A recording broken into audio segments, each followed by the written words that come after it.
got inside the craft. It never even occurred to me, even though I was looking at an extraterrestrial vehicle, that, you know, this wasn't man-made. It struck me that, well, this explains all the UFO sightings. When you see this craft and you're inside, was there any indication that there was an area that they would use to control it, to pilot it? Was there a pilot seat? There were 3 seats. They sat around, the reactor was in the dead center of it, and then equidistant around there were 3 seats. That's all. There was a large, they're not consoles, they're large rectangular objects, also spaced equidistant around the center. There's nothing on them. There's no buttons. There's no lights. There's no controls. Look the same color, the same Everything thing. is the same it's color. It's just a different shape. Right. And directly underneath them, there's 3 levels in the craft. The main level is what we're talking about. Directly under that, those are the gravity amplifiers, the big rectangular objects. Underneath them are the gravity emitters that look like, for lack of a better word, a trash can hanging on a pipe. 3 of those. And then the top layer, this is just my personal belief, I think that has to do with a navigation or their version of a computer with some planar panels, sensor panels around the craft that we would call portholes, but they're not portholes, they're just black areas. And I think that just determines its, position in space. But I physically was in the center section, and I stuck my torso in the bottom section and hung upside down so I could see how the gravity amplifiers were positioned. What is the roughly the size of this thing? I don't remember from being there, but after all this stuff was over, I had John Andrews, a guy from the Testers Model Corporation, and we sat down and tried to figure out from what I saw and known sizes of things, and we came up with 52 feet in diameter. And so I think that's fairly small. Yeah, so I think that's a reasonable guess. Now, you said there's 9 of them, and you got a brief glimpse at the other ones. How were they different?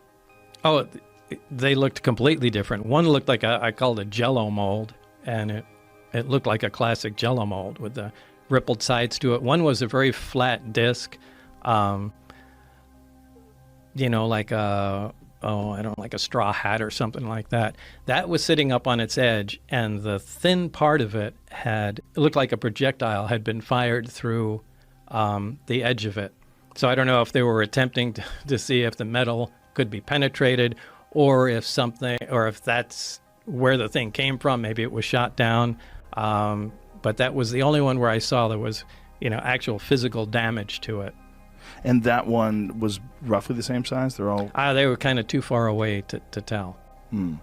And there was several teams that were working on the propulsion system, so there was different teams that were working on these different aircrafts? I don't know. I could only assume. Right. Now, when you're sitting in this thing and you're looking at this otherworldly craft, your goal is to try to figure out how this thing functions. Your goal is to try to figure out how this reactor, but you would imagine they would give you more time than just one day to check that out. Oh, it wasn't one day. Right. Yeah, Barry was there.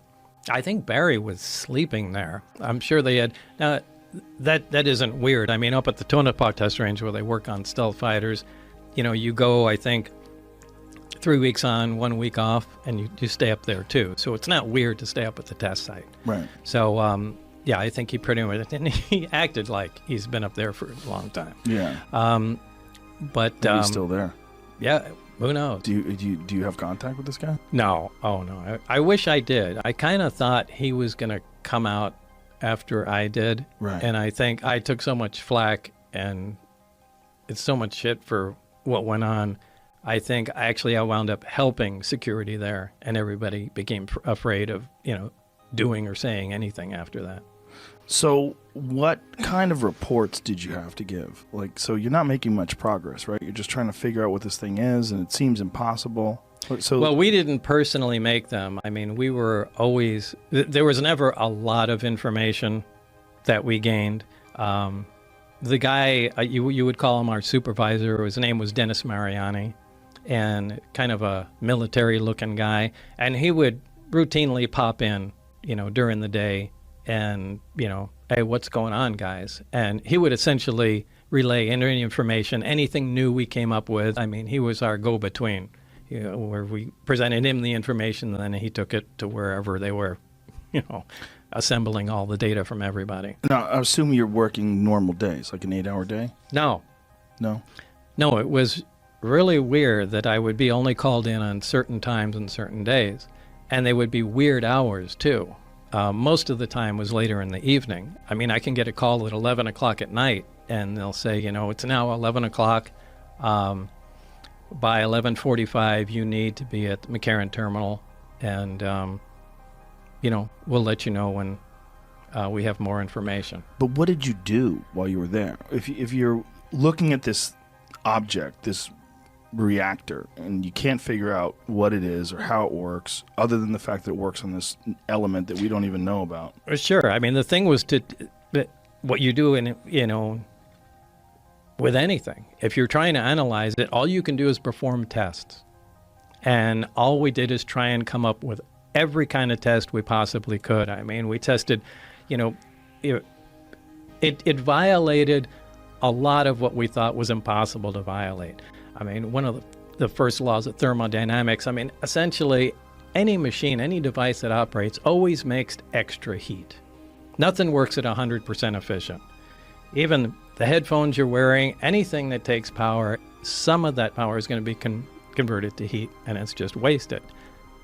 This didn't. I mean, we looked at, back then we had infrared cameras. They're different today, but back then you had to pour liquid nitrogen into the camera to cool the sensor down and get these infrared images you've seen. But it never got, no matter what the load was on the reactor, it never got above the ambient temperature, which is impossible. I mean, you're, pulling out huge amounts of power and nothing ever gets warm. We tried measuring magnetic fields and there was nothing there. So we started playing around with the emission from the emitters, the gravity wave itself, and saw what we could do with it and how it was focused. So we really spent all our time just trying to see what the stuff can do and what we can control. So you were seeing what it could do, but you couldn't ever figure out how it was doing it. No, not really. I mean, we really could only use come up with a best guess. And now I can't say we really that I could absolutely state for certainty how anything actually worked. Now, how did you know at all how they were piloting it? Because they were doing some tests where they were having these things fly around in the sky. Yes, there have been ET visitation. There have been crashed craft. There have been material and bodies recovered. I saw this person, and it had big eyes. That's all I saw about it, big eyes. We just knew that they were not from this planet. I couldn't believe it, because what I was seeing wasn't possible. It was like that, and then all of a sudden it just turned on its side, and I could see that it was a round disc. One object approached us at very high speed. Was this a warning? Was this an attempt to communicate? Was this a weapon? Or just a probe? Just as suddenly as it appeared, click, it disappeared. He never said anything. It's just that the face is the eyes. There was no talking. It's all just images in the head. Telepathic communication. They were trying to communicate, trying to tell us something. It was something to do with the environment. I kept getting these thoughts and ideas in my mind of technology. Technology is not helping, technology is bad. They want people to know that we're actually making harm on this world and we mustn't get too technologized. After that, I was told that I would be prosecuted under the Official Secrets Act, and I was told that there wasn't anything there when I knew there was, and that I had to keep quiet about it. You have not seen this, you do not talk about it, you'll be in trouble if you do. The public has a right to know. We should allow people to make a judgment on what that might have been by disclosing. Mira, look on the SF. My God. See that thing? It's rotating. Declassified U.S. government documents and witness testimony from former or retired U.S. military personnel confirm beyond any doubt the reality of ongoing UFO incursions at nuclear weapons sites. What you have heard here today is evidence of a phenomenon. It sounds fantastic, and it is fantastic. Malmstrom was America's first line of nuclear defense. Its silos packed with Minutemen missiles, each one nearly 100 times more powerful than the bomb that devastated Hiroshima. Launch officers could, within minutes of confirmation, send their birds arcing 6,000 miles to incinerate key Soviet cities, triggering a war that would end our civilization. Screaming into the phone saying they're looking a red glowing object hovering just above our front gate. Our missiles began going into what's called a no-go condition or unlaunchable. Essentially, they were disabled. We have UFOs in the area. These witnesses are some of the most highly vetted military officers in charge of the world's most devastating armaments. UFOs have been making incursions into top security nuclear facilities decade after decade. To me, it's pretty clear. This is just, we're shining a light on this, we're pointing it out. What are you people doing with nuclear weapons?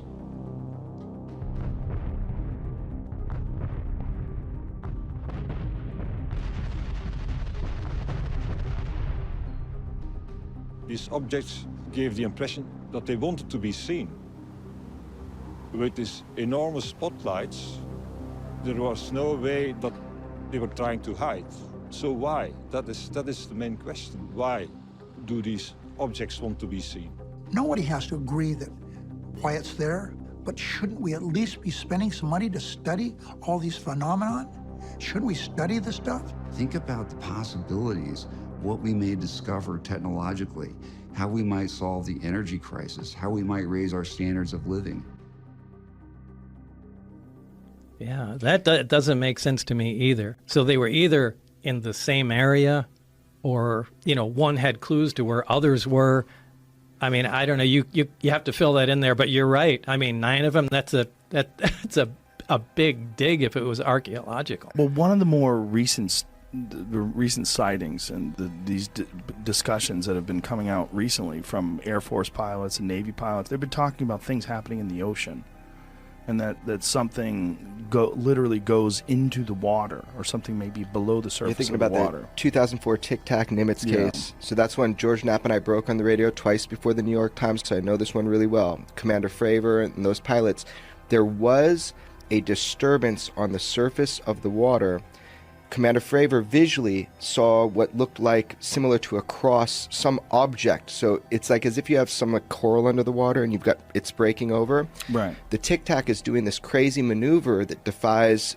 It's a gravity-propelled system. They saw it in the sky before they saw it in the water, right? Yeah, so there were radar that was picking these things coming down from 80,000 feet and dropping to 50 feet in less than a second. This is it, Jamie? What is this? Yeah, this is actually on the news today. There was a briefing. So a lot of people get this confused. Oh, not this one then either? No, so that is called the gimbal. So there's 3 videos released by the Pentagon that are all actual. Just play and keep the volume off. Okay.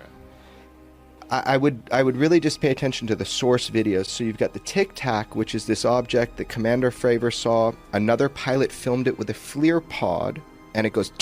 But this one you see is really important to Bob's story. The gimbal craft. It's been recently analyzed. It's FLIR. Not only does it's definitive that it's not conventional anything by its movements, but there's a pocket of cold air around a propulsion source. So this object, by the way, sat stationary for days, if not weeks. It sat stationary. Yeah, they found it 11 hours later, and they were saying there's no way this thing, using that kind of energy to go that fast, could just hover for the amount of 11 time. hours. And by the way, you're seeing a very small part of what happened that day. This object was not alone. And so hopefully that information comes out, and we can, I wish we had video of it. I'm sure we'd all want to see it. But that's called the gimbal. That was East Coast, right? 2015. West Coast, 2004, was the Tic Tac. The disturbance on the water, Commander Fravor believes there was something under that water. that was causing that disturbance when the tic-tac was coming around and doing it. With inside the people that are studying this, they're thinking maybe the tic-tac system was causing the disturbance, but the USO, unidentified submerged object that he visually saw, the whole interesting thing about that is, I would love Bob to describe it, is why it doesn't matter if these craft are in space, air, or water. Why doesn't it matter? I love when he talks about this shit.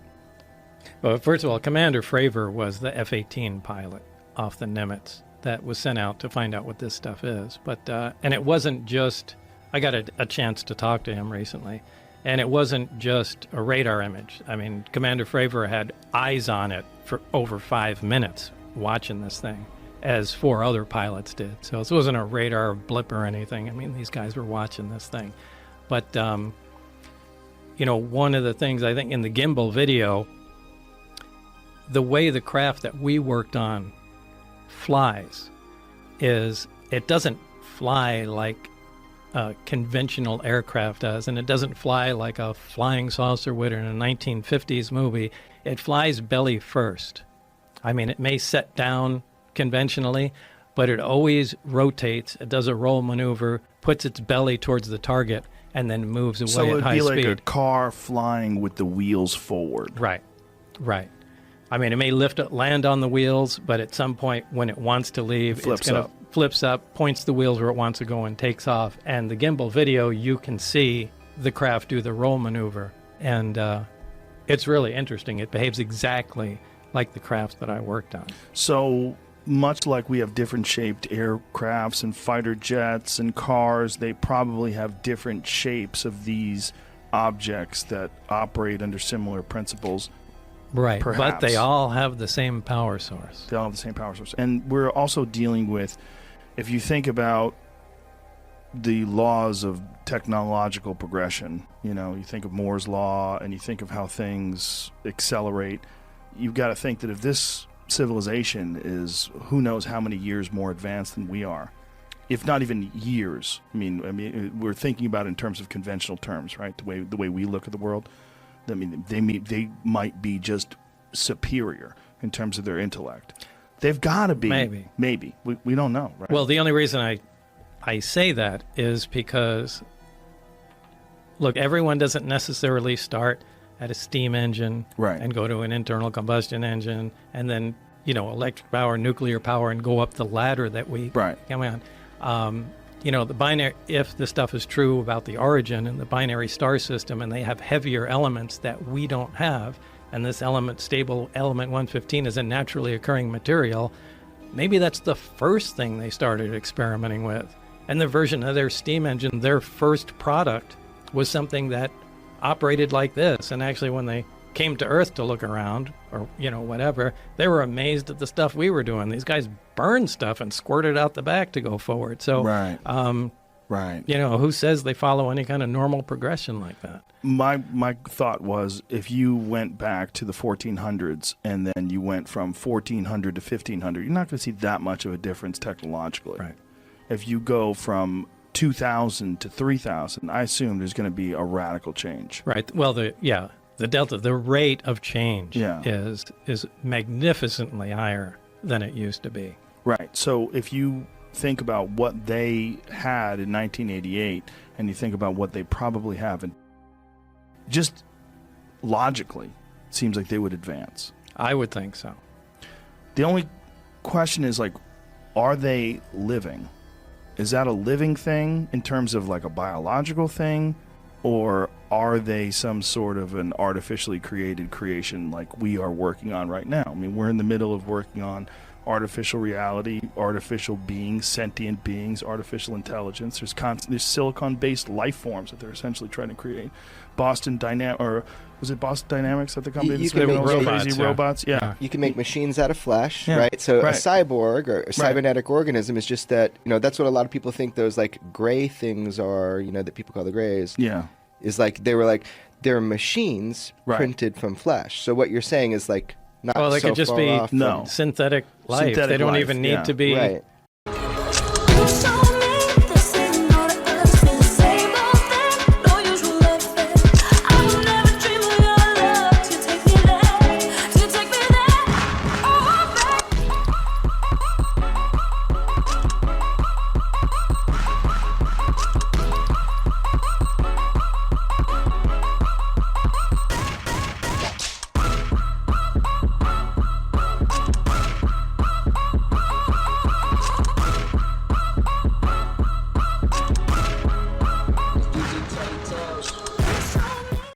machines. Right. Well, they seem to have no sex organs. The way they're described by people that have had interactions with them, assuming these people aren't liars Right. or crazy or whatever. Right.